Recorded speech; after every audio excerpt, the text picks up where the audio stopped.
All right, so we are diving into Cal Newport's So Good They Can't Ignore. You Track. you actually shared this book with us. Yeah. And I have to say, his take on finding work you love, Mm-hmm. it's pretty thought-provoking. Yeah. He actually challenges that whole follow your passion advice we hear all the time. I think that's one of the things that's so refreshing about this book. Yeah, Instead of, kind of chasing some elusive passion, right. he said, no, you should focus on building valuable skills, Hmm. becoming so good they can't ignore you. Yeah, you're telling me that's a big shift Yeah. from what we usually hear. Big time. And to back up his claims, he uses some real stories, Yeah. like the story of Thomas, Uh-huh. who left everything to become a monk Right. because of his passion for Zen Buddhism. Yep. You'd think that would be the ultimate recipe for fulfillment, right? Right. Like if you're following your passion, Totally. that should make you happy. Yeah. But as Newport explains, Yeah. even after dedicating, 2 years to monastic life, Wow.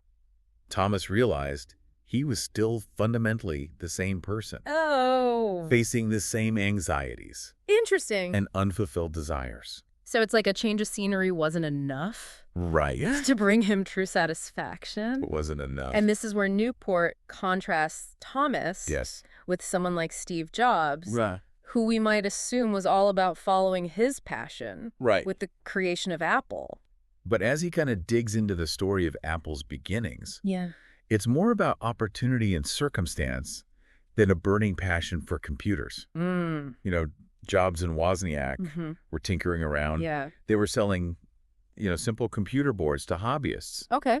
And it was only when a local computer shop made a big order Oh, wow. that they even considered starting a company. So instead of following an existing passion, Right. they stumble into something amazing by Yeah. building valuable skills, which Yeah. then created unexpected opportunities. Totally. This really makes you think twice For sure. about that whole follow your passion mantra. It definitely challenges that conventional thinking. Yeah. And this is where he introduces this concept of the craftsman mindset, Okay. the idea of focusing on skill development above all else. Mm. And he uses the example of Jordan Tice, Okay. who's this incredibly talented bluegrass musician. Mm-hmm.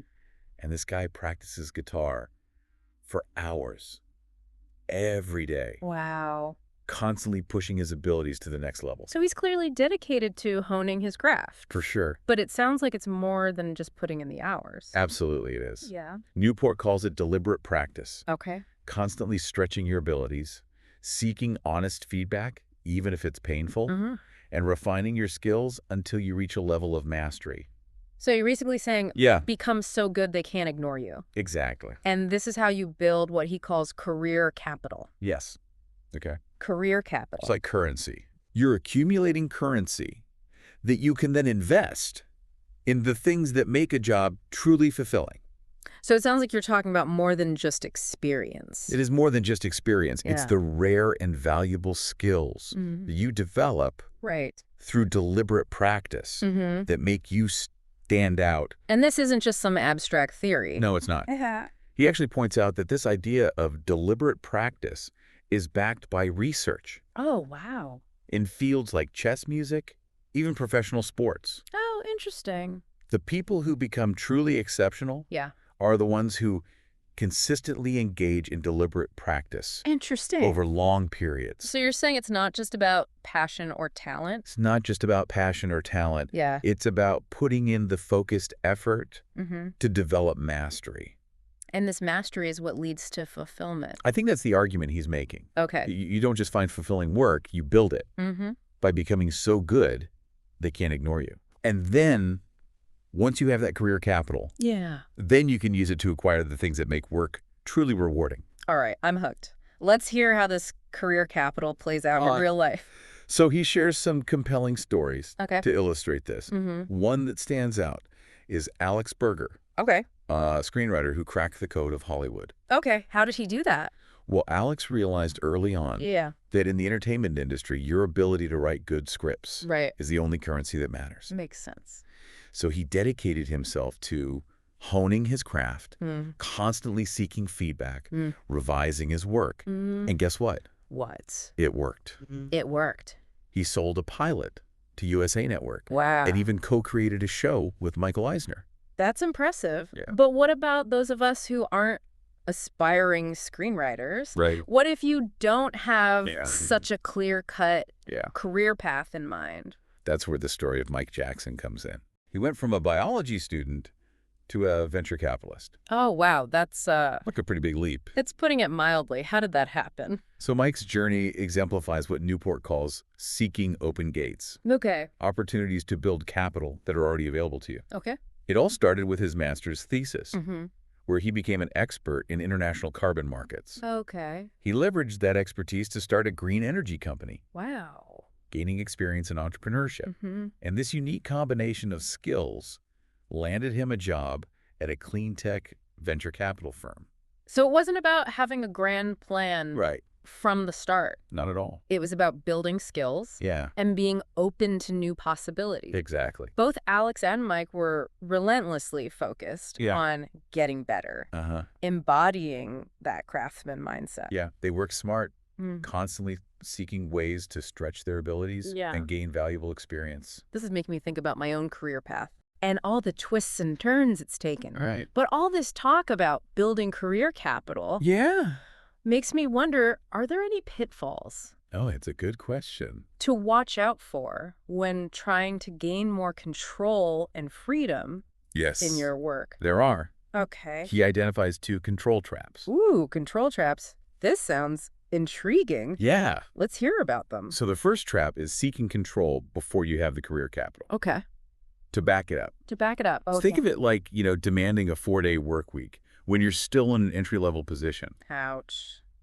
Yeah, that probably wouldn't go over too well. He uses the example of Jane, Okay. who dropped out of college to pursue a vague entrepreneurial vision. Okay. She craved control, Mm-hmm. but lacked the skills and experience to make it work. Oh. Ultimately, she struggled financially Yeah. and had to return to the traditional job market now without a degree. That's a tough lesson. Okay, what about the second trap? So the second trap is gaining enough capital to seek control, but facing resistance from employers Okay. who want to keep you in a less autonomous role. Ah. You become so valuable that they're reluctant to let you spread your wings. So even when you've proven yourself, Yeah, it can still be a struggle to break free? it can be. Okay. He shares the story of Lulu, a software developer, Mm-hmm. who became incredibly valuable to her company. Okay. But when she tried to leverage her skills for more freedom and flexibility, she hit a wall. So how did she handle that? Well, Did she just give up? Lulu was smart. Okay. She continued to build her skills, Mhm. making herself even more indispensable, Oh, okay. and eventually negotiated a freelance arrangement that gave her the control she desired. So she played the long game and won.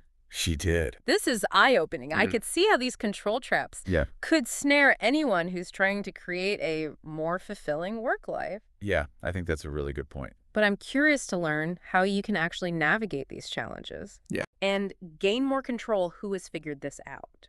So we've talked about building career capital Mm-hmm. and the control traps to avoid. Right. But what about finding a sense of purpose or mission Yeah, in your work? Is Okay. that part of the equation for work you love? absolutely. Yeah. It's a crucial piece of the puzzle. Okay. And Newport argues that career capital not only gives you leverage, Right. but it also helps you uncover a compelling mission. Okay.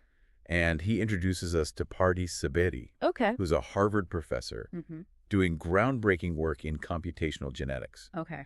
And her story really brings this idea to life. Okay, I'm intrigued what makes her work feel like a mission. Well, Pardee is driven by this really powerful goal Okay. to rid the world of ancient and deadly diseases. Hmm. So her research uses computational tools Okay. to understand how diseases like Lassa fever and Ebola evolve and spread. Wow. So her work has real-world impact. Yeah. It's about something bigger than herself. Wow, her work is literally saving lives. I- That's incredible. It makes you wonder if finding a mission like that Yeah, could be the key to transforming those soul-crushing jobs some people feel stuck in. it certainly has that potential. Right. But here's where it gets interesting. Okay. Newport argues that finding a compelling mission isn't as simple as saying, Yeah. okay, what am I passionate about? Right, right. He says, true missions often emerge Okay. after you've reached a certain level of expertise in your field. Okay. And he uses this idea called the adjacent possible. Adjacent possible. Yeah. Okay, remind me what that is again. So think of it like exploring a new city. Okay. You need to wander the familiar streets. Right. before you can discover those hidden alleyways and secret gardens. Oh, yeah. So the adjacent possible is like that. Okay. It's the space of all the new ideas that are just one step away from what's currently known. So you have to explore the existing territory before you can discover uncharted lands. Exactly. Okay. And Newport applies this idea to finding a mission. You need a deep understanding of your field, that career capital we were talking about, Right, before yeah. you can see the potential Okay. for a truly compelling mission. So how does that play out in Pretty Sabeti's story? Yeah, Did she just stumble upon this mission to fight disease? not at all. Okay. It took years Okay. of dedicated study and research. Right. She mastered the tools of computational genetics, published papers, Okay. became a leading expert. Okay. It was only then that she realized she could use her skills to make a real difference in the world. So she built up her expertise first, Yeah, and then her mission became clear. exactly. That's really interesting. It's not about just following your bliss. Right. It's about becoming so good that the bliss becomes apparent. I love that. Yeah. And to illustrate this further, Yeah. Newport contrasts parties with Sarah, a PhD student, Okay. and Jane, who we met earlier. Yeah. Remember, she dropped out of college to start a business. Right. Both Sarah and Jane wanted a mission-driven career, but made the mistake of trying to skip ahead Right. without developing expertise first. Right. Jane was all about the big vision, but didn't have the specific skills to make it happen. Exactly. Yeah. And Sarah was trying to find her research focus before she'd even mastered the fundamentals of her field. Right. It's a common trap. Yeah. People get caught up in the idea of having a mission, Mm-hmm. but underestimate the groundwork required. So good intentions aren't enough. No, they're not. Yeah. You need the skills and experience to Right. back them up. And that's another reason why building career capital is so crucial. Yes. It not only gives you leverage for control, Right. but it also helps you identify a mission that truly aligns with your expertise. Absolutely. This is all making so much sense. Yeah. Okay, let's say you've put in the work, Yeah. you've got that career capital, you're at the cutting edge of your field, Uh-huh. and you've got a mission in mind. How do you actually pursue it? That's where little bets come in. Little bits. Oh, yeah. These are small, concrete experiments Hmm. that allow you to test out your mission and get feedback Okay. without risking everything. Little bets. It sounds like you're talking about dipping your toes in the water before taking the full plunge. Exactly. Okay. Newport uses the example of Kirk French, an archaeologist, Okay. with a mission to bring archaeology to a wider audience. Okay, that's a cool mission. But how did he go about it? Well, he didn't just quit his job and try to become a TV star overnight. Right. He started small, Okay. experimenting with different approaches. Okay. First, he digitized old educational films and released them on DVD. Okay. Then he tried raising money for a documentary. Okay. Finally, he began filming short videos about archaeology for his students. So he was testing the waters Yeah, with these small, low-risk experiments, and I'm guessing one of those little bets led to his big break. you know, Okay. those student videos caught the attention of a production company, Oh, wow. and he ended up hosting a show on the Discovery Channel called American Treasures. Wow. So those small steps helped him refine his approach Mm-hmm. and ultimately achieve his mission. It makes a lot of sense. It's Yeah. like instead of betting the farm on one big idea, you're spreading out your risk and gathering valuable information along the way. Exactly. Yeah. And this approach can work for anyone, not just archaeologists. Right. Whether you're a writer, a musician, an entrepreneur, or anything else. Mm-hmm. Little bets help you test your ideas, gather feedback, and gain momentum Right. towards your mission. This is giving me so many ideas. Yeah. I can already see how this could apply to some of my own projects. Yeah, I think it's a really powerful concept. But, okay, we've talked about control mission and the importance of career capital. Mm-hmm. How does all this come together to help people actually find work they love? Yeah. Are there any examples of people who've managed to put all these pieces together? There are. Okay. And one of the most inspiring examples Newport shares is the story of Giles Bogut, Okay. who's a software developer and artist. A software developer and artist. That's an interesting combination. Yeah. What makes his story stand out? Well, Giles managed to blend his passions for art and programming Okay. into a successful and fulfilling career. That sounds amazing. Like a dream come true. How did he do it? It all started with his mission Okay. to bring together the worlds of art and Ruby programming. Okay. And he pursued this by creating an open-source software project called Archaeopteryx. Archaeopteryx. What is that? It's an AI program that writes and performs its own dance music. Whoa, that's incredible. He created a program that makes art. Right. Talk about pushing the boundaries. It's a perfect example of what Seth Godin calls a purple cow. Right. Something so remarkable that it can't be ignored. Mm-hmm. So by pursuing his mission and creating something truly unique, Yeah. Giles attracted attention and built a career he loves. So he basically followed all the steps we've been talking about. Yeah. He built up his career capital, identified a compelling mission, and then used his skills to bring that mission to life Yeah. in a way that's both innovative and captivating. Exactly. Yeah. And his story really showcases how having a clear mission Mm-hmm. can fuel your creativity, help you stand out, and ultimately lead to extraordinary opportunities. This has been so inspiring. I'm getting fired up just hearing about all these people who found work they love. Me too. But before we wrap up, I'm curious to hear how Cal Newport himself applies these ideas in his own life. Yeah, He's a computer science professor, right? that's right. Okay. He's also a best-selling author, a blogger, and a sought-after speaker. Okay. So clearly he's built a multifaceted and successful career. Yeah, but academia doesn't exactly scream control and freedom, does it? Yeah, that's a good It point. seems like there are a lot of rules and expectations in that world. It's true that academia can be pretty rigid, Yeah. but Newport has managed to carve out a unique and fulfilling career within that system Yeah.